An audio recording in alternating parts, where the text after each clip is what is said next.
Olá pessoal, tudo bem com vocês?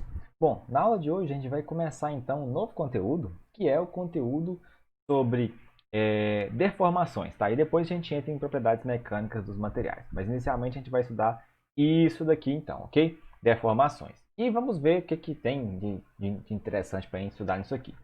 Primeiramente, né, só fazendo uma abordagem mais introdutória, toda vez que nós aplicamos uma força em um determinado corpo, e esse é um dos motivos pelos quais a gente estuda aqui na resistência dos materiais, né? A gente não trata os corpos como corpos rígidos, mas sim como corpos deformáveis, né? Esses corpos sofrem deformação a um determinado carregamento. Então, quando uma força é aplicada a um corpo, ele tende a mudar a forma e o tamanho dele, tá? Essas mudanças são denominadas, então, deformação. Escrito deformações aqui, né? E podem ser perfeitamente visíveis ou praticamente imperceptíveis sem o uso de equipamentos para fazer a medição precisa. Então, nesse caso aqui, né, ó, submeter uma peça aqui, uma viga, não sei, alguma coisa metálica, a um tipo de carregamento, e a gente observa que ela se deformou, tá visível aqui, né, ó, deformou um tantão aqui, tá visível aqui, então a olho nu, mas existem situações em que essa deformação são mínimas, milimétricas, micrométricas, que a gente praticamente não consegue ver se a gente não tiver um equipamento de precisão para poder fazer essas medidas, ok? Então, ó, sempre que uma força é aplicada no corpo, esta tende a mudar a forma e o tamanho dele. E essas mudanças são denominadas as deformações. Então vamos imaginar aqui, ó, aqui seria um exemplo numa máquina, né, num equipamento para fazer um ensaio, uma chapa. Percebam que aqui a gente tem três riscos, ó, três riscos nessa chapa. E essa chapa foi submetida aqui a uma tensão, ou seja, a um esforço de tração aqui, ó, nesse sentido, tá? Quando a gente aplica esse esforço, o que acontece? O comprimento L aqui, ó, ela tinha um comprimento L inicial e ela passa a ter aqui então, um comprimento L final, ou seja, esse comprimento aqui tende a aumentar. E aí percebam que então essa linha aqui, ó, essa linha aqui sofre um aumento, porque ela aumentou nesse sentido, mas olha o que acontece com a largura. A largura dela, né, se a gente tinha uma largura B aqui, ela passa a ter então uma largura final aqui, B', né? Porque eu estiquei aqui e nesse outro sentido, esse nosso material ele sofreu então uma redução do tamanho, tá? Então, ó, note que as posições antes e depois dos três segmentos da reta onde o material está submetido à tensão, passei direto aqui, né? Elas acabam variando, tá? Ocorre essa variação. E aí, por que que isso acontece, né? Força, né? Vamos lá. Lembrando lá de ensino médio, força é a massa vezes a aceleração, né? Força é uma grandeza vetorial, aceleração vetorial. Então, para que ocorra essa deformação aqui nesse sentido, né? Eu tenho que ter ali uma força atuando, né? Que força são essas? São forças internas que surgem em função desse carregamento aplicado aqui nesse sentido. Então, eu tenho um carregamento, eu aplico uma carga no corpo, ocorrem forças internas, né? Tensões, e esse nosso elemento ele sofre deformações. De qual magnitude? Pode ser maior, pode ser menor, depende do material, depende da magnitude dessa força aplicada, ok?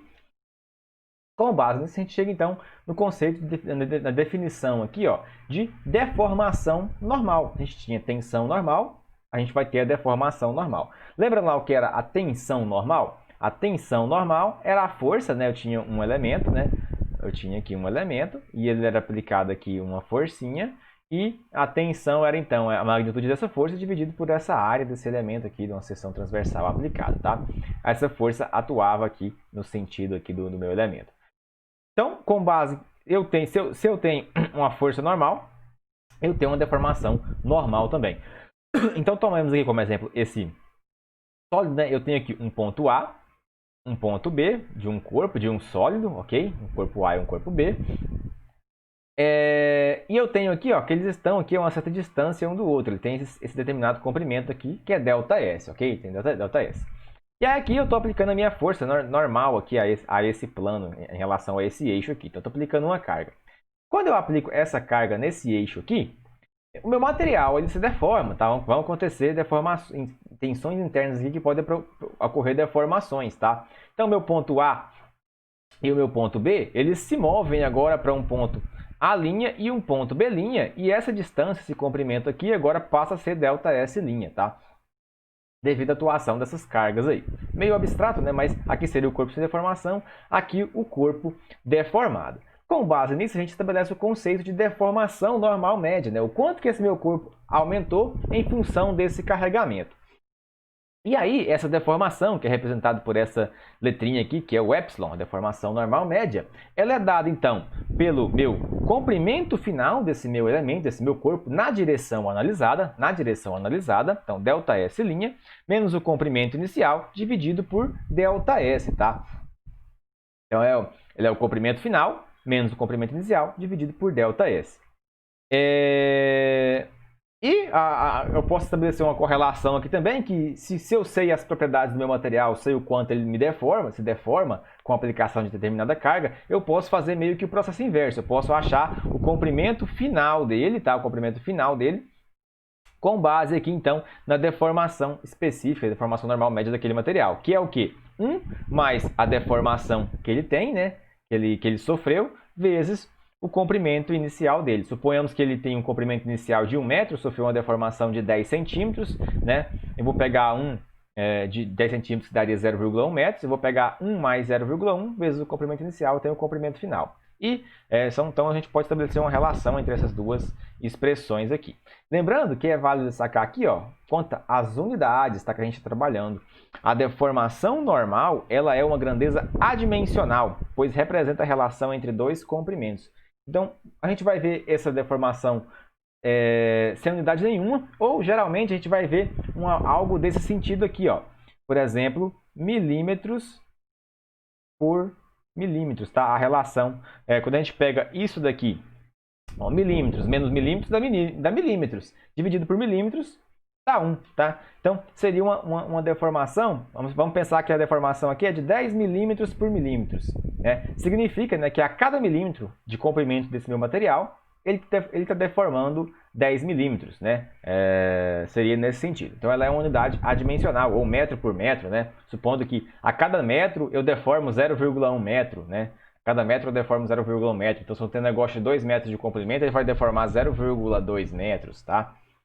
Ou 20 centímetros, né? Então, é adimensional porque eu tenho a mesma unidade em cima com a unidade embaixo, mas a gente costuma representar dessa forma aqui, então, milímetro por milímetro. Vai dar 1, eu sei, mas é uma forma de representação, ok? Então, esse é o conceito de deformação normal, ok? Então, e a gente tem, assim como a gente tinha também a tensão cisalhante, a tensão por cisalhamento, nós temos aqui agora também a deformação por cisalhamento. O que é essa deformação por cisalhamento? Quando eu aplico uma carga num corpo aqui, ele tende, né, a se deformar. Quando ele se deforma, ocorre uma variação nas angulações daquele meu material, né? Se a gente pensar num negócio quadrado aqui, ó, negócio quadrado assim, quadradinho. Se eu aplico uma carga em um determinado sentido, talvez esse meu corpo passe a ficar com esse formato aqui, ó. E aí eu tinha um ângulo aqui de 90 e esse ângulo agora passou a ser um ângulo alfa, um ângulo completamente diferente. É basicamente isso que está acontecendo aqui. Então, a mudança de ângulo ocorrida entre dois segmentos de reta originais perpendiculares entre si é denominada deformação por cisalhamento. Então, vamos imaginar que eu tinha um corpo sem deformação, e aí eu tinha, então, uma reta normal, onde é aplicado aqui o meu carregamento, tá? De um ponto A a B. Eu tenho um ponto C aqui numa reta transversal. Aqui, ó, eu tenho um ângulo π sobre 2, né, que é a mesma coisa que 90 graus, né? E esse meu corpo não está deformado ainda. Quando ele é sujeito a um carregamento que provoca essa deformação, a gente tem uma mudança da posição desses pontos, né? A mudança na posição desses pontos, e aqui também, ó, eu teria o ΔS, que seria esse comprimento, mas o que interessa é que a posição desses pontos vai se alterar, de forma que o ângulo que está aqui dentro não mais agora é um ângulo de 90 graus, mas ele é um ângulo θ', né, que pode ser maior ou menor que 90, dependendo do tipo de esforço, da magnitude desse esforço que esse corpo vai estar sendo atuado.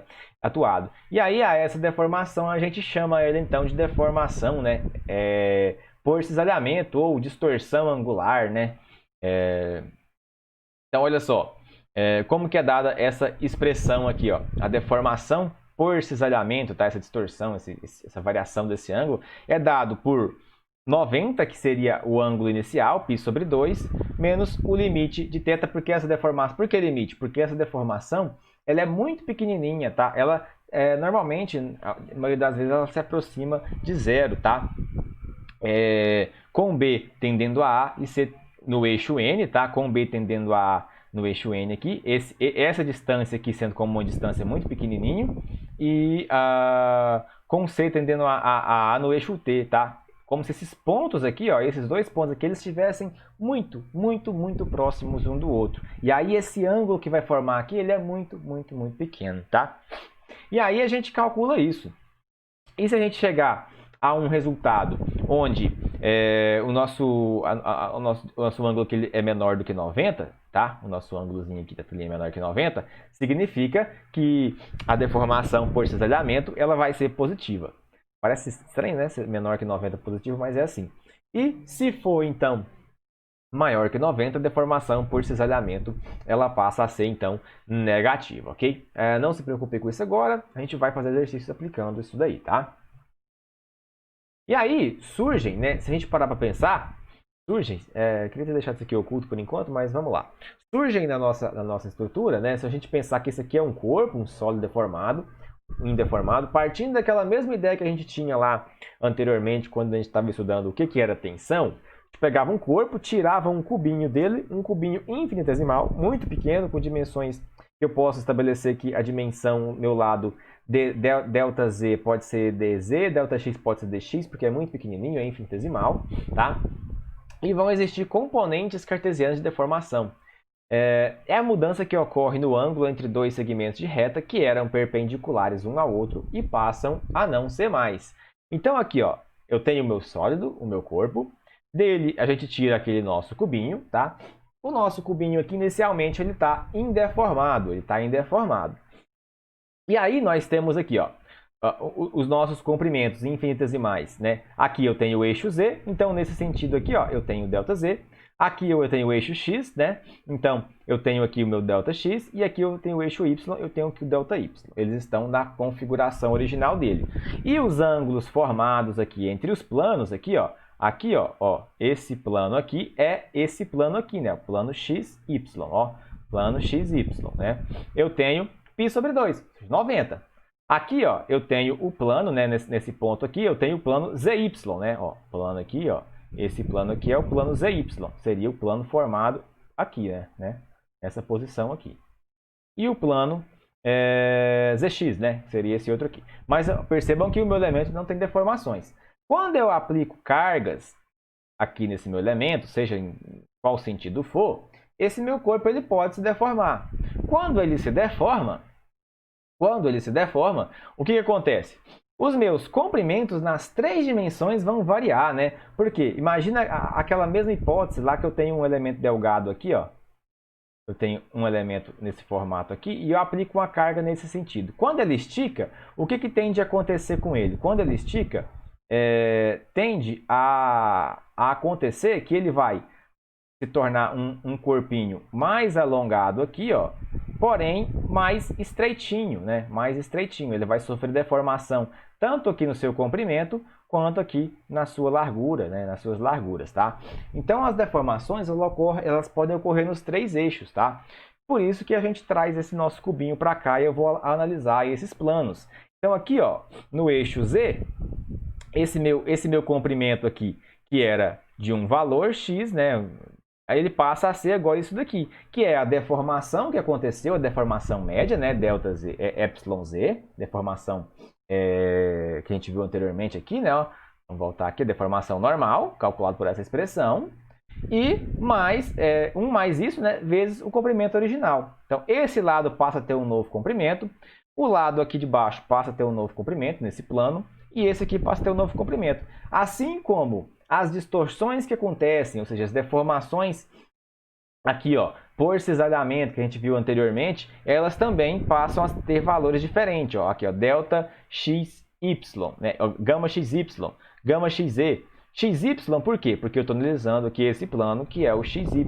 E aí esse ângulo que antes aqui era de 90, agora aqui ele passa a ser π sobre 2 menos esse valorzinho aqui. Ele passa a ser um valor diferente. Assim como aqui, ó, no plano YZ, né, que seria esse plano aqui, né? Olha só, aqui eu tinha 90, aqui eu tenho que esse ângulo ele vai variar, é a minha deformação por cisalhamento, ok? E aí a gente pode obter então os comprimentos aproximados do nosso sólido, né?